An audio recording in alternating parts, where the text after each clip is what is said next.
ఎల్లుండి చంద్రబాబు ప్రమాణ స్వీకార మహోత్సవానికి అమరావతిలో అంగరంగ వైభవంగా ఏర్పాట్లు జరుగుతున్నాయి. దీంతో అమరావతి కొత్త కళను సంతరించుకుంది. ఏర్పాట్లను టీడీపీ నేతలు, అధికార యంత్రాంగం దగ్గరుండి పరిశీలిస్తున్నారు.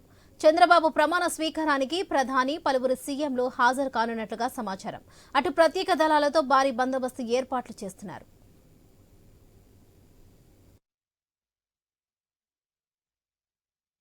మేము కూడా చంద్రబాబు నాయుడు గారికి విషయం చెప్పడానికి కలవటానికి వచ్చాము.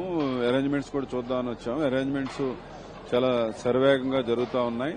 అధికార యంత్రాంగం అంతా కూడా టైం తక్కువ ఉంది కాబట్టి చాలా పట్టుదలగానే పనిచేస్తా ఉన్నారు. అరేంజ్మెంట్స్ మీద అయితే మాకు సంతృప్తి ఉంది.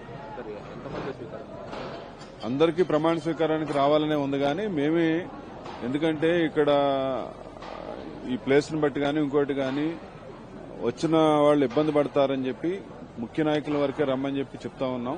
ఎంత తక్కువ వచ్చినా సరే 1,00,000 మంది వస్తారు. మేము ఇంకా అందరికీ వెహికల్స్ మొబిలైజేషన్ పెడితే 10 లక్షలు రావడానికి సిద్ధంగా ఉన్నారు. అంటే రాష్ట్రంలో ఒక చరిత్రాత్మకమైన తీర్పు.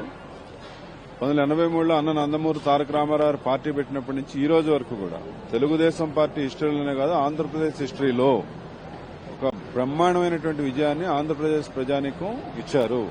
ఇప్పుడు మనం ఆ ఏర్పాట్లు చేస్తున్నటువంటి ప్రాంతాల్లో ఉన్నాం. మేము కూడా ఖచ్చితంగా ఈ రాష్ట్ర ప్రజలంతా కూడా ఏదైతే జగన్మోహన్ రెడ్డి గారి గత 5 సంవత్సరాల పరిపాలన పూర్తిగా విచ్ఛిన్నంగా కొనసాగినటువంటి పరిస్థితిలో వార్ వన్ సైడ్ అనేటట్టు 91% ఫలితం ఎన్డీఏకిచ్చి ఒక బ్రహ్మాండమైన మెజార్టీతో గెలిపించడమే కాకుండా నష్టపోయినటువంటి, అభివృద్ధి చెందనటువంటి యొక్క ఆంధ్రప్రదేశ్ను అభివృద్ధి చేసే నాయకుడు చంద్రబాబు నాయుడు గారు అని మాత్రమే నమ్మి, మోదీ గారి యొక్క ఆశీస్సులతో, పవన్ కళ్యాణ్ గారి యొక్క సహకారంతో ముఖ్యమంత్రిగా చంద్రబాబు నాయుడు గారి ఇక్కడ ప్రమాణ స్వీకారానికి తగిన ఏర్పాట్లంతా కూడా ఎల్లుండి చంద్రబాబు ప్రమాణ స్వీకార మహోత్సవానికి అమరావతిలో అంగరంగ వైభవంగా ఏర్పాట్లు జరుగుతున్నాయి. దీంతో అమరావతి కొత్త కళను సంతరించుకుంది. ఏర్పాట్లను టీడీపీ నేతలు, అధికార యంత్రాంగం దగ్గరుండి పరిశీలిస్తున్నారు. చంద్రబాబు ప్రమాణ స్వీకారానికి ప్రధాని, పలువురు సీఎంలు హాజరు కానున్నట్లుగా సమాచారం. అటు ప్రత్యేక దళాలతో భారీ బందోబస్తు ఏర్పాట్లు చేస్తున్నారు. ఇక విషయంపై మరింత సమాచారం మా ప్రతినిధి హరీష్ అందిస్తారు. హరీష్, చెప్పండి.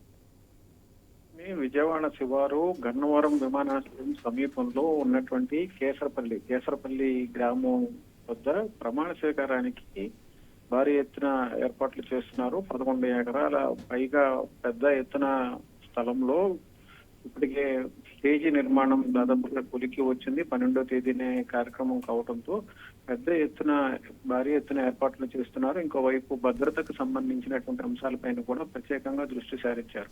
ఇప్పటికే ప్రధాని మోడీ కూడా ప్రమాణ స్వీకారానికి రానున్నట్లుగా అధికారికంగా ప్రకటన కూడా జరిగినటువంటి నేపథ్యంలో ఇప్పుడు సెక్యూరిటీ అరేంజ్మెంట్స్ తో పాటుగా ట్రాఫిక్ కు సంబంధించినటువంటి అంశాలను కూడా పూర్తి స్థాయిలో పరిశీలిస్తున్నారు. ఎందుకంటే భారీ ఎత్తున ట్రాఫిక్ కు సంబంధించినటువంటి ఇబ్బందులు వచ్చేటువంటి అవకాశం ఉంది.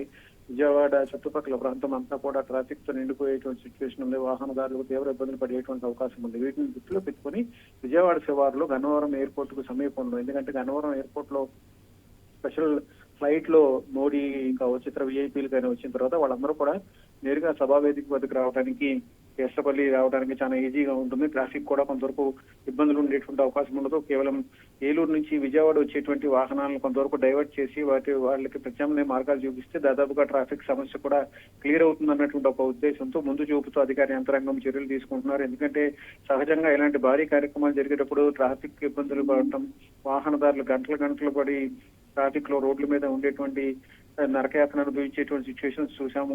సో ఇప్పుడు నూతన ప్రభుత్వం చంద్రబాబు నాయుడు ఇవన్నీ చూసిన తర్వాత ఆయన కాన్వాయ్ కి సంబంధించి మొదటి రోజే ప్రమాణ స్వీకారం చేయకముందే ఆయన కాన్వాయ్ వెళుతున్న సమయంలో పోలీసులు వాహనాలను ఆపేసి ట్రాఫిక్ ఆపేసినటువంటి సిచ్యువేషన్ ఆయన ప్రత్యక్షంగా చూశారు. చంద్రబాబు స్వయంగా చూసి ఆయన చీఫ్ సెక్యూరిటీ ఆఫీసర్ కూడా సూచించారు. తాను రాకపోకలు సాగించేటప్పుడు సామాన్యుడికి వాహనాల ట్రాఫిక్ ఇబ్బంది లేకుండా ట్రాఫిక్ ఆపకుండా చర్యలు తీసుకోవాలని చెప్పి కూడా ఆయన ఇప్పటికే సూచించారు. సో ఇప్పుడు ఇలాంటి సమస్యలన్నిటికీ కూడా పూర్తిగా చెక్ పెట్టడం ద్వారా సామాన్య ప్రజల్లో ఉన్నటువంటి ఒక రకమైనటువంటి అసహనం ఏదైతే ఉందో దాన్ని కూడా పూర్తిగా ఓవర్కమ్ చేయటం ద్వారా సామాన్యుడికి పూర్తిగా భరోసా కల్పించేటువంటి అంశంలో భాగంగా ప్రమాణ స్వీకార వంటి భారీ కార్యక్రమానికి సైతం ముందు చూపుతో ప్రభుత్వం చర్యలు తీసుకుంటుంది. ఇప్పటికే ఢిల్లీ నుంచి చంద్రబాబు నేరుగా గన్నవరం విమానాశ్రయానికి వచ్చారు కొద్దిసేపటి క్రితం. ఎందుకంటే నిన్న ఆయన మోడీ ప్రమాణ స్వీకారంలో పాల్గొన్నారు. ఉదయం కూడా కొంతమంది కీలకమైనటువంటి నేతలతో సమావేశమయ్యారు. ఆ తర్వాత ఆయన స్పెషల్ ఫ్లైట్ లో బయలుదేరి కొద్దిసేపటి క్రితమే గన్నవరం విమానాశ్రయాన్ని కూడా చంద్రబాబు చేరుకున్నారు. ఇక్కడి నుంచి ఆయన ఉండవల్లి నివాసానికి వస్తారు. సో నేతలు కార్యకర్తలు కూడా ఈ రోజు ఆయన కలిసేటువంటి అవకాశం ఉంది. సాయంత్రం పవన్ కళ్యాణ్ కూడా కలిసేటువంటి అవకాశం ఉందని కూడా చెప్తున్నారు. మొత్తం మీద చూసుకుంటే కనుక ప్రమాణ స్వీకారం సంబంధించినటువంటి ఏర్పాట్లు భారీగా జరుగుతున్నటువంటి నేపథ్యంలో అధికార యంత్రాంగం కూడా పూర్తిగా అప్రమత్తమై చర్యలు తీసుకుంటున్న సిచ్యువేషన్ కనిపిస్తోంది వరలక్ష్మి.